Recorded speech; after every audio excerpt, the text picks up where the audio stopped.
अस्सलाम वालेकुम अज़ीज़ तुलबा व तालिबात, मैं हूँ सैयद अरसलान बुखारी, आपका केमिस्ट्री का टीचर। बच्चों, आज हम एक बहुत अहम लॉन्ग क्वेश्चन पढ़ने जा रहे हैं जो बोर्ड के पेपर में आ भी चुका है। बच्चों, हमारा आज का जो लेक्चर है वो है एसिड्स और बेसिस के इस्तेमालात।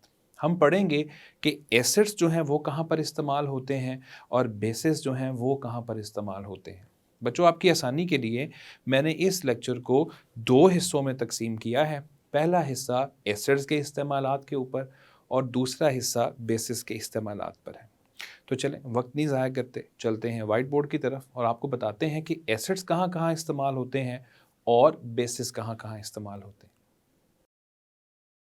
आज का हमारा टॉपिक है एसिड्स और बेसिस के इस्तेमालात, जो मैंने आपके सामने यहाँ पर पहले से ही लिख छोड़े हैं। हम चंद एक मशहूर एसिड्स के यूजेस पढ़ेंगे, उनके इस्तेमालात पढ़ेंगे कि कहाँ कहाँ हमारी ज़िंदगियों में हम उनको इस्तेमाल करते हैं, और कुछ मशहूर बेसिस के इस्तेमालात हम लोग आज के टॉपिक में पढ़ेंगे। तो शुरू करते हैं एसिड्स के इस्तेमालात के साथ। जिन एसिड्स का जिक्र आपकी किताब में आ रहा है उनमें सल्फ्यूरिक एसिड, दूसरे नंबर पे नाइट्रिक एसिड, तीसरे नंबर पे हाइड्रोक्लोरिक एसिड, चौथे पे बेंजोइक एसिड, जबकि पांचवें पे एसिटिक एसिड है।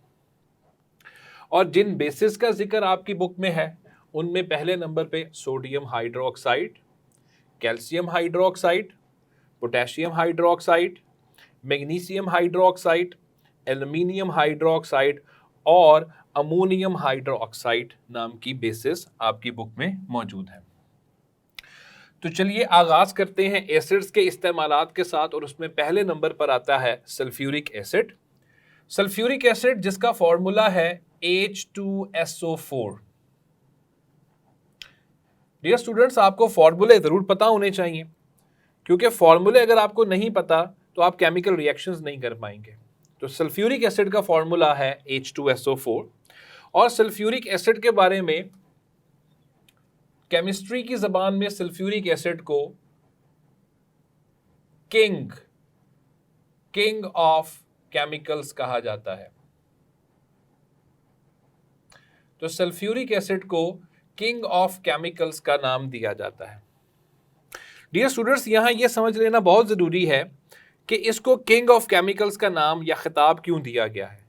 इसको किंग ऑफ केमिकल्स इसलिए कहा गया है क्योंकि ये बहुत ज़्यादा जगहों पर इस्तेमाल होता है। चूँकि इसके इस्तेमालात बहुत ज़्यादा हैं, इसलिए इसको किंग ऑफ केमिकल्स का नाम दिया गया है। तो कौन कौन से इस्तेमालात हैं, तो हम यहाँ से डिस्कस करते हैं। सबसे पहली बात, ये फर्टिलाइजर्स बनाने के काम आता है। अजीज तलबा, फर्टिलाइजर्स क्या होता है? फर्टिलाइजर्स वो तमाम अशिया हैं जिनको कि हम मिट्टी में, ज़मीन में डालते हैं ताकि वहाँ पे फसलों की ग्रोथ और पैदावार अच्छी हो सके, उसको हम कहते हैं फर्टिलाइज़र।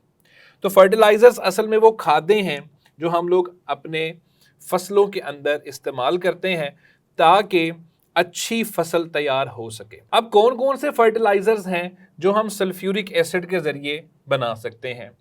तो पहले नंबर पे है अमोनियम सल्फेट। अमोनियम सल्फेट जिसका फॉर्मूला है NH4 ये डाई अमोनियम फॉस्फेट के अंदर भी कन्वर्ट हो सकती है, और ये बड़ी मशहूर एक फर्टिलाइज़र DAP के नाम से। डाई अमोनियम फॉस्फेट एक अलहदा है, लेकिन ये अमोनियम सल्फेट एक फर्टिलाइज़र हमारे माशरे में बड़ी कॉमनली इस्तेमाल हो रही है। इसी तरह सल्फ्यूरिक एसिड को इस्तेमाल करते हुए कैल्शियम सुपर फॉस्फेट नाम की फर्टिलाइज़र भी हम बना सकते हैं, जिसका फॉर्मूला है CaH2PO4।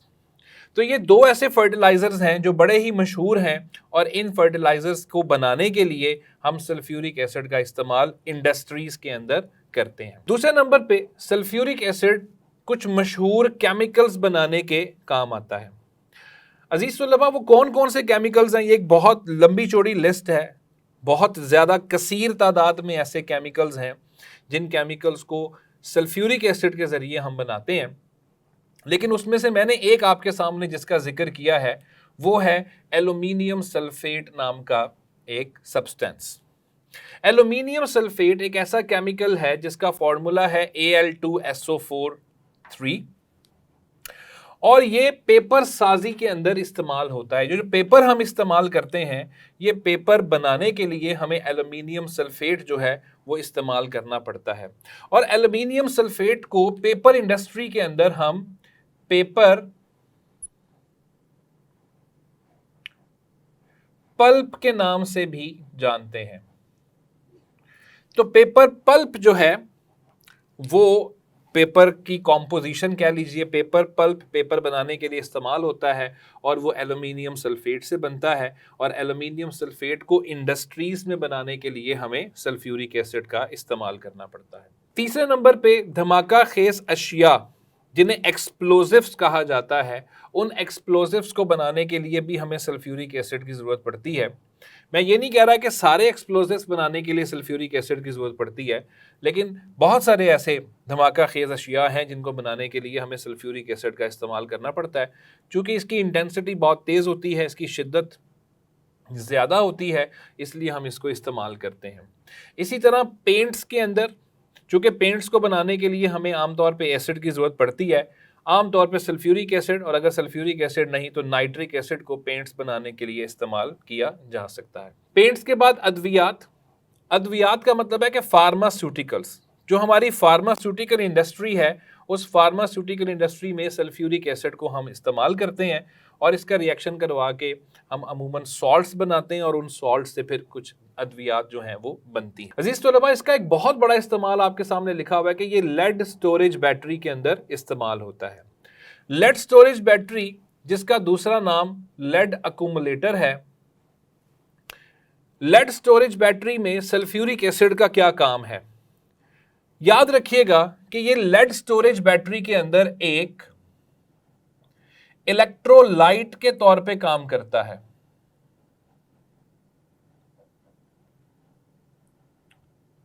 अजीज तलबा, नहम क्लास में आप बैटरी कैसे काम करती है आप उसके बारे में थोड़ा सा पढ़कर आए हैं कि उसमें क्या होता है कि हमें एक इलेक्ट्रोलाइट रखना पड़ता है और उस इलेक्ट्रोलाइट के अंदर हमें इलेक्ट्रोड्स यानी एनोड और कैथोड जो हैं वो उसमें लगाने पड़ते हैं और वो हमें खुद ब खुद केमिकल रिएक्शंस करवाता है, स्पॉन्टेनियस रिएक्शंस करवाता है, जिससे हमें काफ़ी सारी मिकदार के अंदर बिजली मिल जाती है।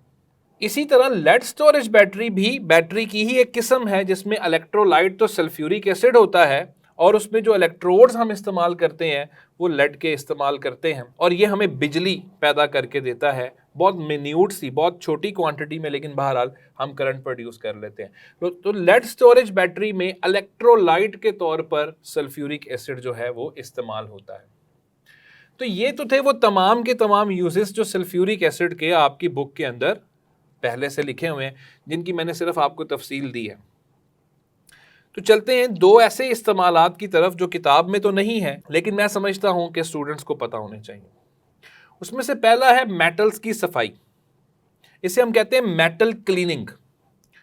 मेटल की सफाई में हम अमूमन स्ट्रॉन्ग एसिड्स का इस्तेमाल करते हैं। सल्फ्यूरिक एसिड भी इस्तेमाल हो जाता है और नाइट्रिक एसिड भी इस्तेमाल हो जाता है, जबकि कुछ केसेस में हमने हाइड्रोक्लोरिक एसिड को भी इस्तेमाल होते देखा है। सवाल ये पैदा होता है कि मेटल्स की सफाई की हमें ज़रूरत क्यों पेश आती है? अजीज़ तलबा, मेटल्स निकलते कहाँ से हैं? सबसे पहले ये देखें, मेटल्स निकलते हैं ज़मीन के नीचे से, और जब वो ज़मीन में से निकलते हैं, चूँकि मेटल्स बड़े ज़्यादा रिएक्टिव होते हैं, इस वजह से उनके ऊपर ऑक्साइड्स की एक लेयर चढ़ चुकी होती है, एक उनके ऊपर ऑक्साइड्स की एक कवरिंग आ जाती है। ऑक्साइड्स की उस कवरिंग को हटाना बहुत ज़रूरी होता है, वरना मेटल कभी भी अपनी खालिस हालत में नहीं आता। तो मेटल के ऊपर से ऑक्साइड की वो लेयर उतारना, उसके लिए हम स्ट्रॉन्ग एसिड्स का इस्तेमाल करते हैं और ख़ास तौर पे सल्फ्यूरिक एसिड का उसके लिए इस्तेमाल किया जाता है। तो मेटल्स की सफाई, जो मेटल्स के ऊपर ज़मीन पे से निकालने में जो उसके ऊपर एक लेयर बन चुकी है ऑक्साइड की, उस ऑक्साइड की लेयर को, उस कवरिंग को हटाने के लिए हमें सल्फ्यूरिक एसिड का इस्तेमाल करना पड़ता है। जबकि दूसरी बात पेपर साजी है, वो मैं एल्यूमिनियम सल्फेट के अंदर ही आपको पहले बता चुका हूं कि हम सल्फ्यूरिक एसिड को इस्तेमाल करते हुए एल्यूमिनियम सल्फेट बनाते हैं और वो पेपर पल्प के तौर पे पेपर साजी के अंदर इस्तेमाल होता है।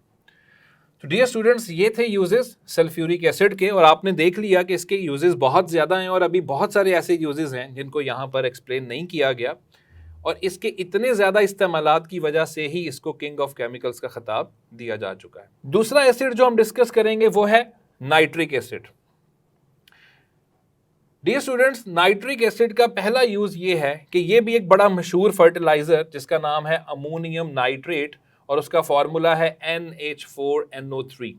अमोनियम नाइट्रेट नाम का एक फर्टिलाइजर बनाने में इस्तेमाल होता है, और ये भी हम जमीन में डालते हैं ताकि फसलों की अच्छे तरीके से ग्रोथ हो सके। और ये बहुत अच्छा फर्टिलाइजर क्यों है? क्योंकि आपको नजर आ रहा है कि इसके अंदर नाइट्रोजन मौजूद है। अजीज तलबा, नाइट्रोजन वाले जो फर्टिलाइजर्स होते हैं आमतौर पे वो बहुत ज़्यादा अच्छे फर्टिलाइजर्स जो हैं वो साबित होते हैं, क्योंकि नाइट्रोजन की जितनी अच्छी मिकदार होगी फर्टिलाइज़र में, वो पौधों के अंदर जाके उतनी ही ज़्यादा प्रोटीन की को तामीर करेगी। तो प्रोटीन की तामीर के लिए हमें चूंकि नाइट्रोजन की ज़रूरत पड़ती है पौधों को, तो नाइट्रोजन वाले जो फर्टिलाइजर्स हैं वो बड़ी अहमियत के हामिल है, और उनको बनाने के लिए हम नाइट्रिक एसिड का ही अमूमन इस्तेमाल करते हैं। इसके अलावा पेंट्स बनाने में, मैं ऊपर डिस्कस कर चुका हूं कि पेंट्स बनाने के लिए अमूमन हमें एसिड का इस्तेमाल करना पड़ता है। अगर सल्फ्यूरिक एसिड है तो वो भी ठीक है, नाइट्रिक एसिड भी पेंट्स बनाने के काम आ सकता है। अद्वियात में नाइट्रिक एसिड, चूंकि अद्वियात में हमने ज़्यादातर सॉल्ट्स बनाने होते हैं, तो ज़्यादातर सॉल्ट्स के अद्वियात में हमें सॉल्ट्स मिलते हैं, और सॉल्ट्स बनाने के लिए हम इससे पहले टॉपिक पढ़ चुके हुए हैं कि सॉल्ट्स बनाने के लिए हमें एसिड का सहारा लेना पड़ता है, एसिड का ही रिएक्शन करवाना पड़ता है, तो हम जाके सॉल्ट्स बनाते हैं। तो बहुत सारी अद्वियात बनाने में हम नाइट्रिक एसिड का इस्तेमाल करते हैं। कॉपर प्लेट्स पे नक्शो निगारी, इस प्रोसेस का नाम है एचिंग। एचिंग क्या प्रोसेस है कि जो मेटल्स की प्लेट्स होती हैं, बिलखसूस कॉपर की जो प्लेट्स होती हैं, उसके ऊपर बहुत खूबसूरत डिज़ाइंस अक्सर हम बने हुए देखते हैं, जिनको हम नुमाइश के तौर पे हमारे घरों में इस्तेमाल करते हैं, या मुख्तलिफ मार्केट्स के अंदर पड़े देखते हैं, या मुख्तलिफ जगहों पे देखते हैं कि मेटल्स की कुछ लेयर्स होती हैं, मेटल्स के कुछ टुकड़े होते हैं, उनकी शीट्स होती हैं, और उनके ऊपर बहुत खूबसूरत डिज़ाइनिंग हुई होती है, मुख्तलिफ स्टाइल्स बने होते हैं, कभी कुछ इस्लामी कलमात लिखे होते हैं। तो उन सब के लिए हमें नाइट्रिक एसिड का इस्तेमाल करना पड़ता है, और ये एचिंग का प्रोसेस कहलाता है। तो हम कह सकते हैं कि प्रिंटिंग का जो प्रोसेस है, प्रिंटिंग की जो इंडस्ट्री है, उसके अंदर हम नाइट्रिक एसिड का इस्तेमाल कर सकते हैं। अजीज तलबा, आप चलते हैं एक ऐसे इस्तेमाल की तरफ जो बुक में तो नहीं है, तो एक एक्स्ट्रा इंफॉर्मेशन के तौर पे मैं आपको बताता हूँ। नाइट्रिक एसिड को रॉकेट फ्यूल के तौर पे इस्तेमाल किया जाता है। नाइट्रिक एसिड को कभी कभार हम प्रोपेलेंट का नाम देते हैं कि ये प्रोपेलेंट है जो बहुत ज़्यादा फोर्स लगाता है। नाइट्रिक एसिड बहुत अच्छा ऑक्सीडाइजिंग एजेंट है, इसलिए हम इसको रॉकेट फ्यूल के तौर पे ऐड करते हैं। रॉकेट्स के अंदर एक फ्यूल के तौर पे ये ऐड होता है, फ़ौरन जलता है और बहुत ज़्यादा एनर्जी पैदा करता है, जिसकी वजह से रॉकेट बहुत तेज़ी से मूव करता है। तो नाइट्रिक एसिड रॉकेट फ्यूल के तौर पर भी इस्तेमाल हो सकता है। नाइट्रिक एसिड को हम लेबॉर्ट्री में ऑर्गेनिक कंपाउंड्स की शनाख्त करने के लिए भी इस्तेमाल करते हैं। डियर स्टूडेंट्स, आगे जाकर हम कुछ ऑर्गेनिक कंपाउंड्स पढ़ेंगे जिनके अंदर शुमार होता है एल्डिहाइड्स का, और एल्डिहाइड्स को शनाख्त करने के लिए हमें लेबॉर्ट्री के अंदर नाइट्रिक एसिड का सहारा लेना पड़ता है, क्योंकि वहां पर हमें एक लिक्विड तैयार करना पड़ता है जिसका नाम है टॉलेंस रीजेंट। तो जो टॉलेंस रीजेंट है, इसको बनाने के लिए, और ये बाद में इस्तेमाल होता है चीज़ों की शनाख्त करने के लिए, बिलखसूस एल्डिहाइड्स की शनाख्त करने के लिए। तो टॉलेंस रीजेंट बनाने के लिए भी हमें नाइट्रिक एसिड का सहारा लेना पड़ता है। नाइट्रिक एसिड ऑर्गेनिक कंपाउंड्स की शनाख्त के लिए अमूमन लेबॉर्ट्रीज के अंदर इस्तेमाल होता है। तो ये थे यूजेस नाइट्रिक एसिड के, जो सल्फ्यूरिक एसिड के बाद दूसरे नंबर पे एक अहम एसिड आपकी किताब में दिया गया है। चलते हैं तीसरे एसिड की तरफ, हाइड्रोक्लोरिक एसिड। मेटल्स की सफाई, जैसे मैं ऊपर बता चुका हूं कि मेटल्स जब ज़मीन में से निकलते हैं तो उनके ऊपर एक लेयर होती है उनके ऑक्साइड की, और उस ऑक्साइड की लेयर को हटाने के लिए हमें उसको साफ़ करना पड़ता है, उसकी सफाई करनी पड़ती है, जिसके लिए सल्फ्यूरिक एसिड भी इस्तेमाल होता है, मेटल क्लीनिंग कहते हैं इसको, और हाइड्रोक्लोरिक एसिड भी इस्तेमाल होता है। खालों को रंगने के लिए, जो जानवर हम ज़बा करते हैं और उनकी खालों को फिर हम इस्तेमाल करते हैं लेदर बनाने के लिए, इस पूरे प्रोसेस को, इस पूरे अमल को टैनिंग का नाम दिया जाता है।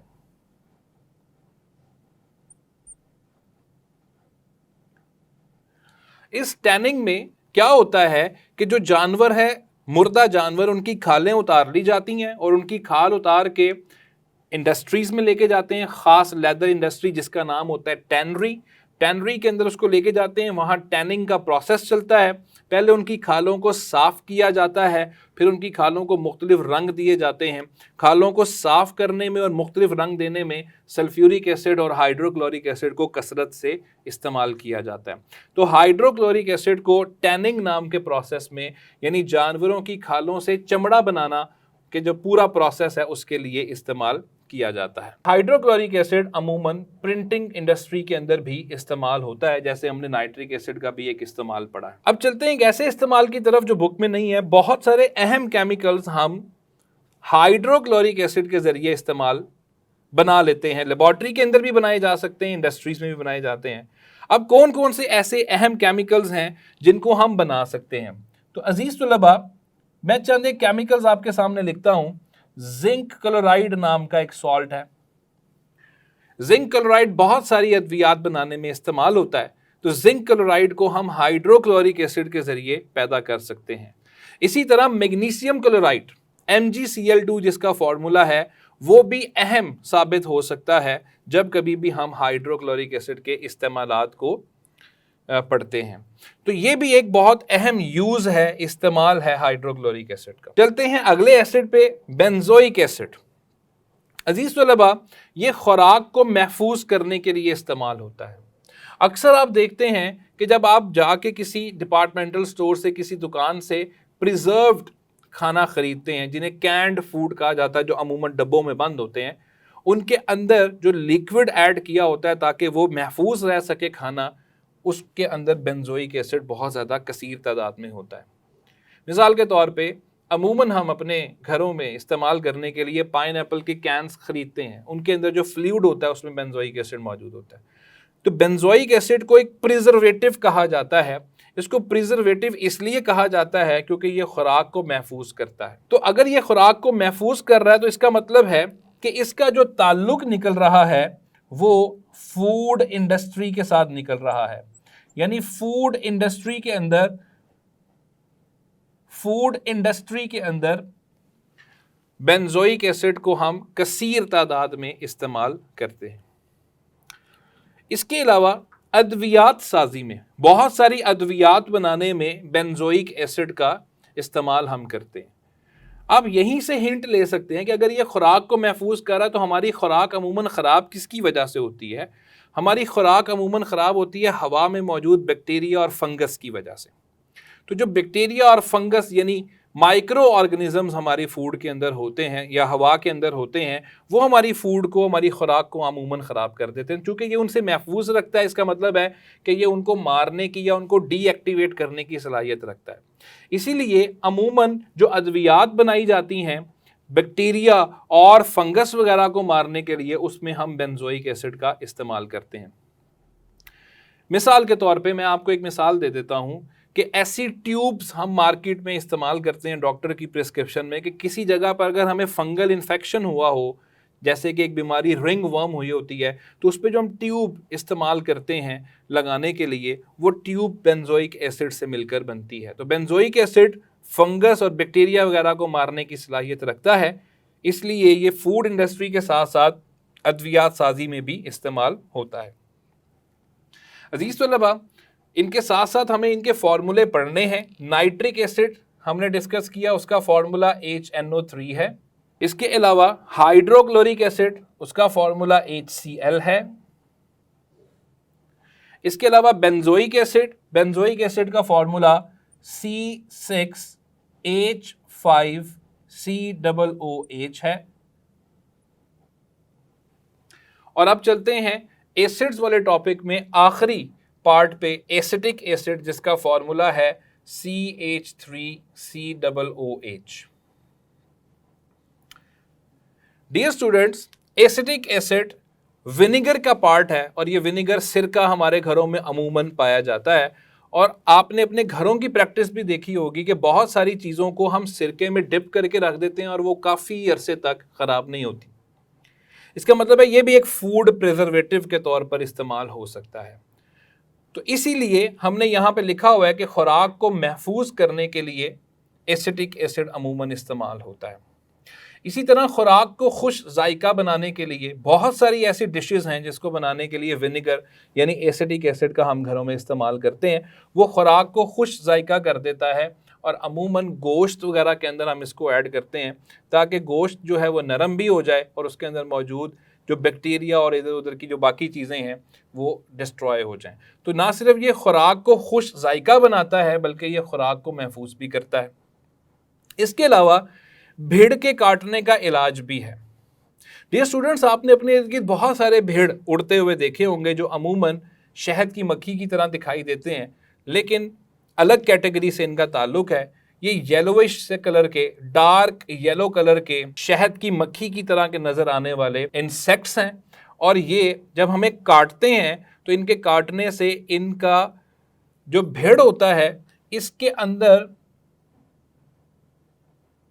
बेसिक मवाद पाया जाता है, यानी इसका जो डंग है उसके अंदर बेसिक मवाद है और वो बेसिक मवाद जब हमारी जिस्म में ये दाखिल करता है तो उससे हमें जलन शुरू हो जाती है और देखते ही देखते वहाँ केमिकल रिएक्शन होता है जिसकी वजह से वो बहुत ज़्यादा स्वेल हो जाता है वो हिस्सा, और ये एक बड़ी पेनफुल सी कैफियत है। तो अगर भेड़ काट जाता है तो भेड़ के काटने से फ़ौरन अपने घरों में मौजूद जो एसिटिक एसिड है यानी विनेगर जो है वो फ़ौरन उस पर लगा लेना चाहिए। ऐसा करने से क्या होगा, क्योंकि इससे पहले आप टॉपिक्स पढ़ चुके हैं कि एसिड और बेस एक दूसरे के साथ रिएक्ट करते हैं और रिएक्ट करके एक दूसरे को न्यूट्रलाइज कर देते हैं। तो चूंकि वो बेसिक चीज़ हमारे जिस्म के अंदर गई है तो बेसिक चीज़ को न्यूट्रलाइज करने के लिए जैसे ही हम एसिटिक एसिड लगाएंगे तो वो फ़ौरन ही उसका असर न्यूट्रलाइज कर देगा और आपको वो दर्द से भी रिलीफ मिल जाएगा। इसके अलावा किसी किस्म की सूजन और स्वेलिंग जो है वो भी नहीं होगी। अब चलते हैं कुछ ऐसे यूजेस के ऊपर जो बुक में तो नहीं है। एसिटिक एसिड को हम लेबोरेटरी में एक सॉल्वेंट के तौर पर इस्तेमाल करते हैं। डियर स्टूडेंट्स, जब कभी भी आप लेबोरेटरी में काम कर रहे होते हैं तो वहाँ आपको सोल्यूशंस बनाने पड़ते हैं और सोल्यूशंस बनाने के लिए किसी सॉल्यूट को किसी सॉल्वेंट में डिसॉल्व करना पड़ता है। तो एसिटिक एसिड अमूमन एक सॉल्वेंट के तौर पर इस्तेमाल होता है। आप सब जानते हैं कि लेबोरेटरी में ज़्यादातर तो सॉल्वेंट पानी इस्तेमाल होता है, लेकिन बहुत सारी ऐसी चीज़ें हैं बिलखसूस नॉन पोलर चीज़ें जो पानी के अंदर हल नहीं होती हैं, तो उसके लिए फिर हमें कुछ और सॉल्वेंट्स इस्तेमाल करने पड़ते हैं। तो पानी के अलावा जो दीगर सॉल्वेंट्स हम अमूमन इस्तेमाल करते हैं लेबोरेटरी में, उनमें एसिटिक एसिड का शुमार भी होता है, उनमें इथेनॉल का शुमार भी होता है। तो बहुत सारे ऐसे सॉल्वेंट्स हैं जिनको हम एज पर हमारे जो हालात हैं उनके मुताबिक हम इस्तेमाल करते हैं। इसके अलावा एसिटिक एसिड को एस्टर बनाने के लिए हम इस्तेमाल कर सकते हैं। बहुत सारे बच्चे इसको ईस्टर पढ़ते हैं, असल में ये एस्टर है। डियर स्टूडेंट्स, एस्टर क्या है? जिस तरीके से हमने पढ़ा थोड़ी देर पहले कि मुख्तलिफ ऑर्गेनिक कंपाउंड्स होते हैं, एस्टर भी ऑर्गेनिक कंपाउंड्स की एक क्लास है और एस्टर्स को बनाने के लिए लेबोरेटरी में हम एसिटिक एसिड का इस्तेमाल करते हैं। तो ये हैं वो तमाम एसिड्स और उनके यूजेस जो आपकी बुक में हैं। इसके अलावा बहुत सारे यूजेस मैंने आपको अपने पास से एक एक्स्ट्रा इन्फॉर्मेशन के तौर पर बताए हैं, आप उनको भी जहन में रखें और उनको भी अपनी बुक के ऊपर एक एक्स्ट्रा पॉइंट के तौर पर नोट करें।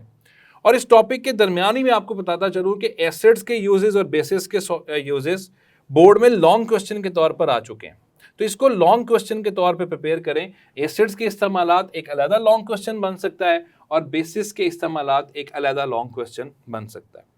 तो ये थे एसिड्स के यूजेस जिनको हमने बहुत डिटेल में पढ़ा।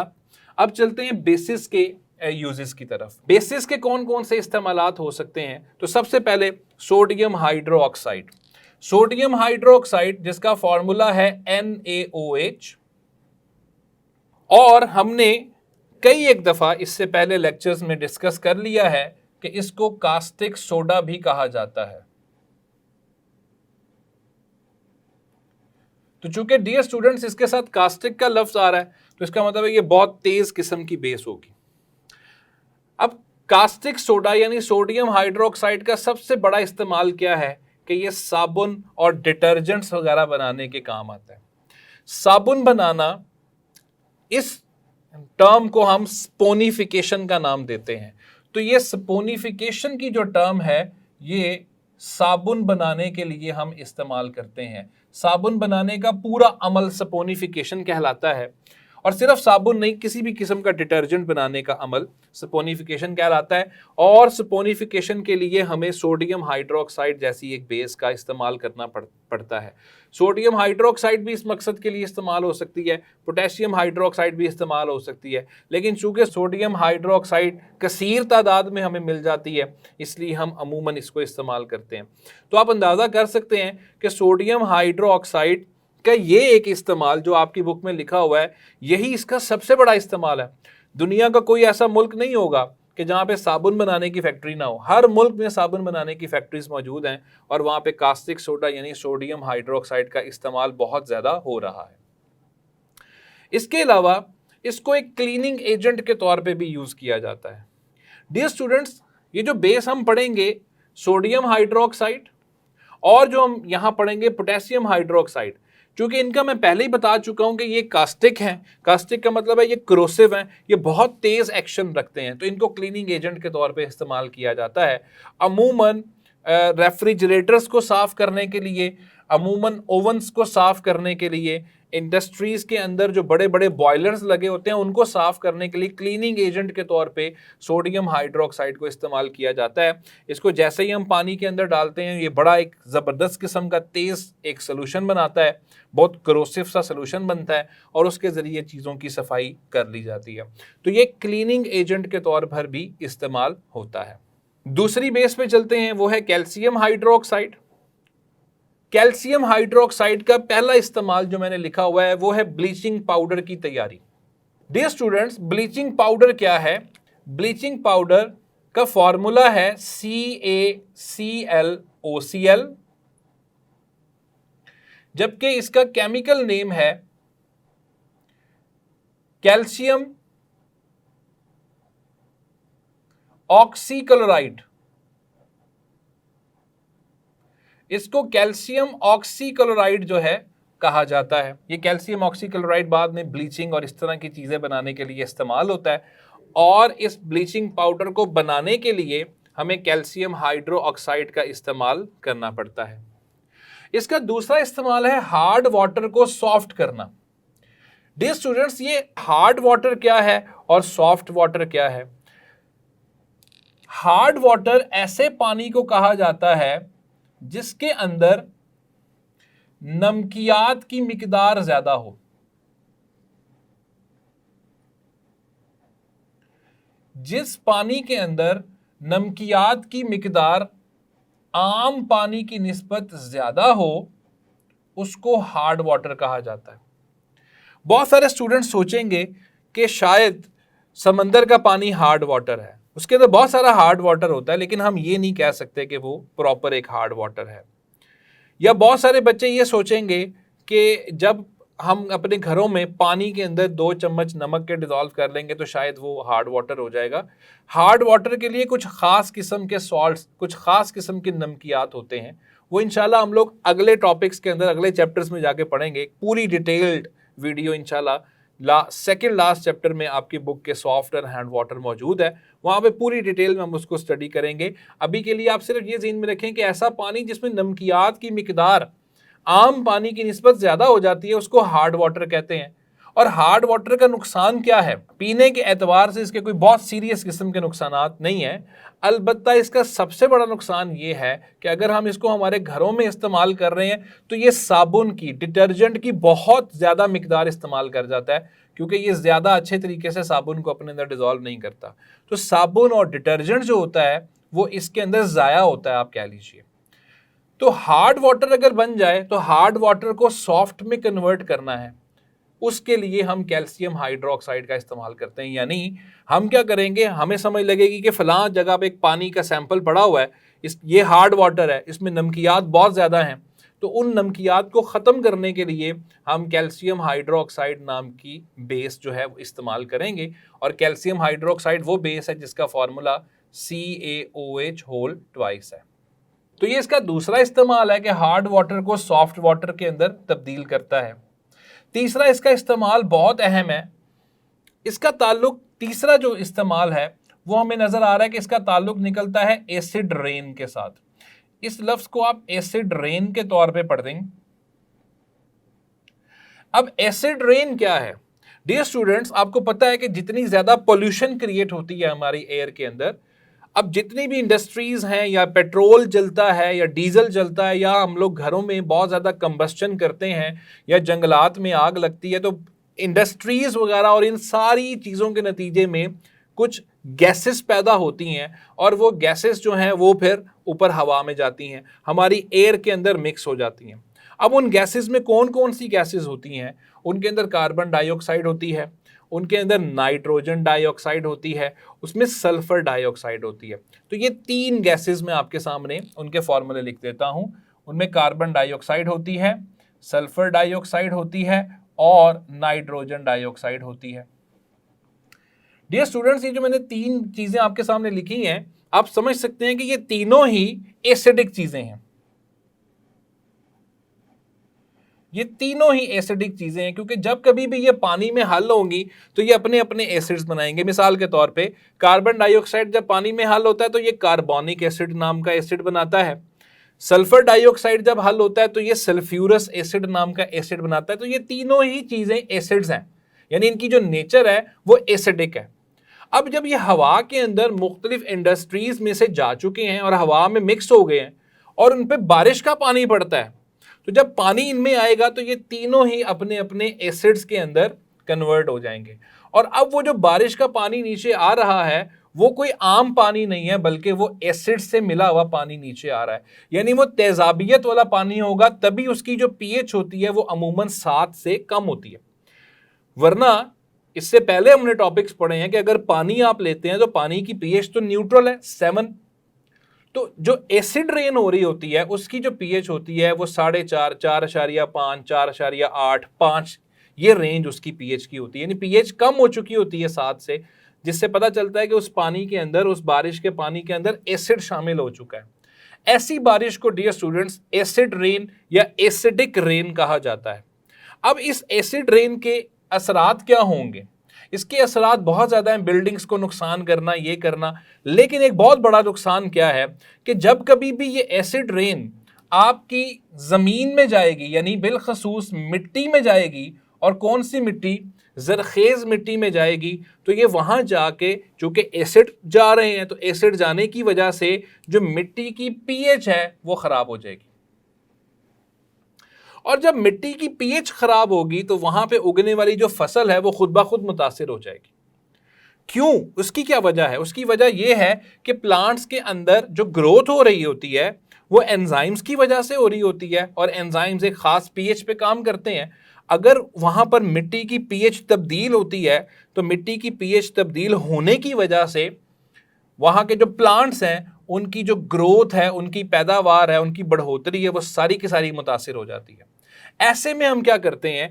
ऐसे में हम कैल्शियम हाइड्रोक्साइड नाम की बेस उस मिट्टी के अंदर ऐड कर देते हैं, यानी उसका सलूशन बना के, सोडियम हाइड्रोक्साइड का सलूशन बना के मिट्टी में दाखिल कर देते हैं, उसमें छिड़काव कर देते हैं।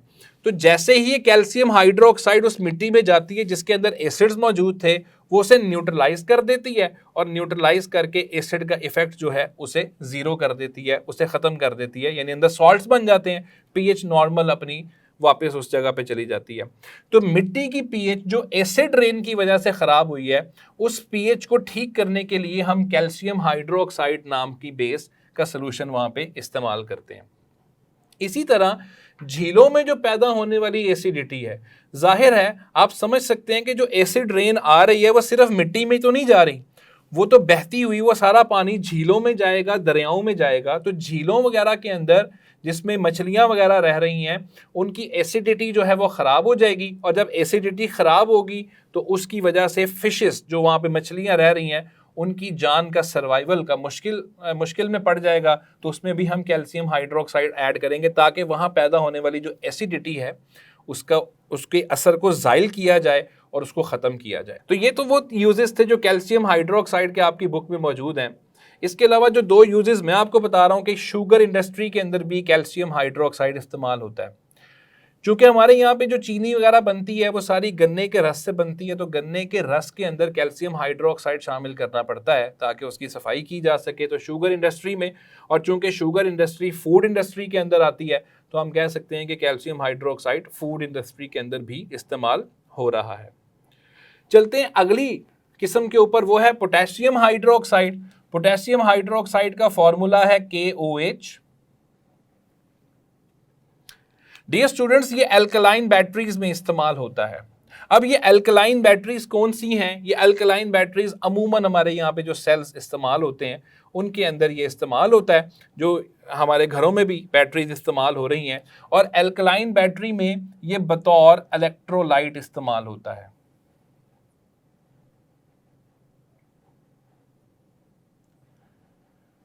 तो पोटेशियम हाइड्रोक्साइड का एक्वस सॉल्यूशन बनाते हैं हम, पानी के अंदर उसको हल करते हैं और अल्कलाइन बैटरी के अंदर बतौर इलेक्ट्रोलाइट हम उसको इस्तेमाल करते हैं। इसके अलावा चूंकि हम ऊपर पढ़ चुके हैं कि ये पोटेशियम हाइड्रोक्साइड जो है ये कास्टिक है, इसको हम कास्टिक पोटैश का नाम देते हैं।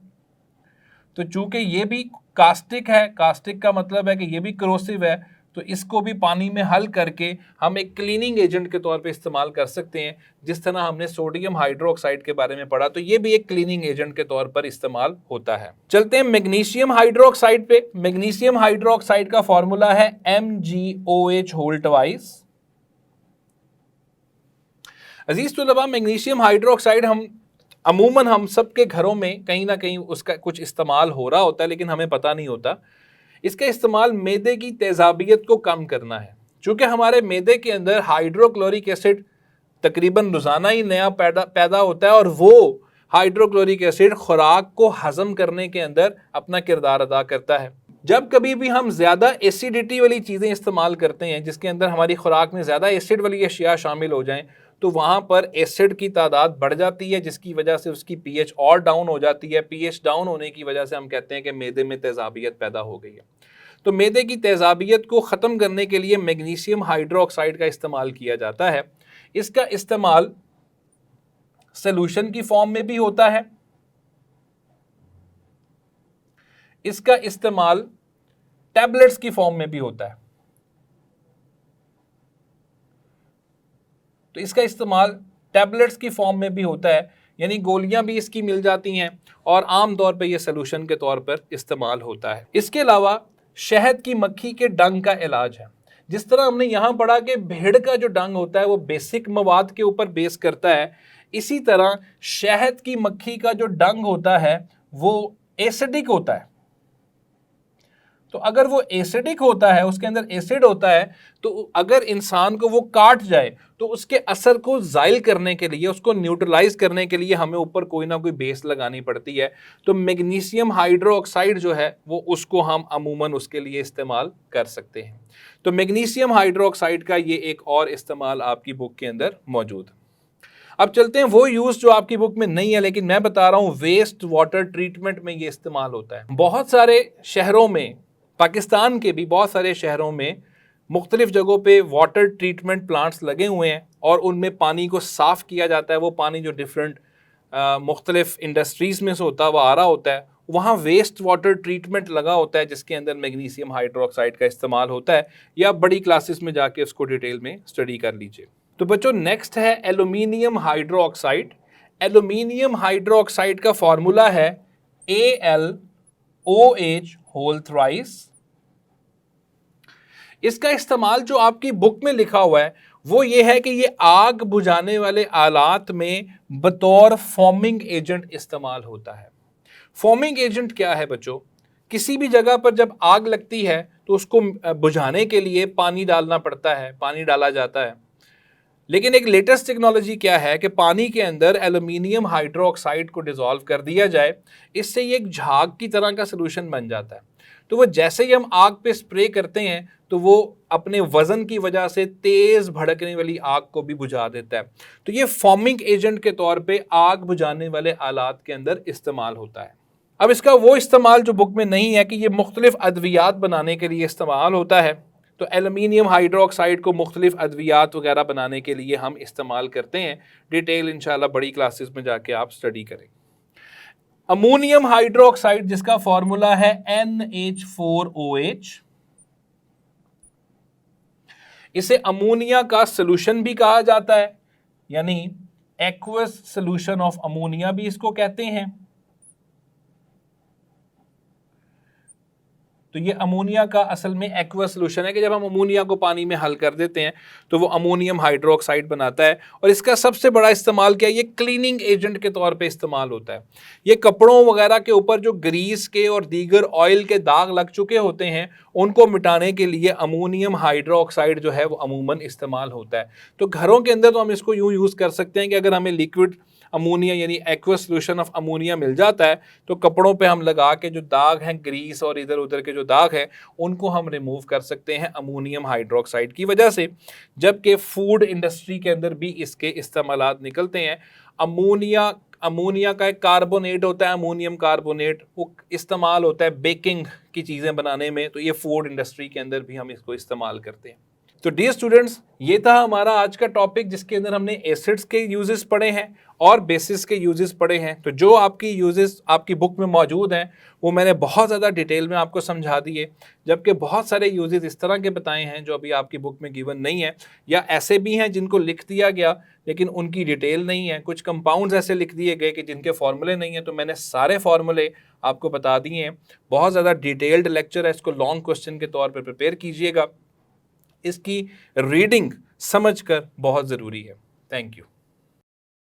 तो मेरे प्यारे बच्चों, ये था आज का टॉपिक जिसमें हमने एसिड्स के इस्तेमालात पढ़े और बेसिस के इस्तेमालात पढ़े।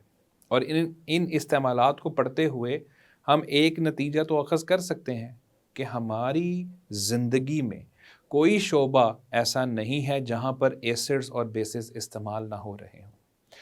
यहाँ तक कि हमें हमारे घरों में बहुत सारी चीज़ें एसिड्स और बेसिस से बनती हुई या वो डायरेक्ट वहाँ पे इस्तेमाल होते हुए नज़र आते हैं। ये था बच्चों आज का टॉपिक।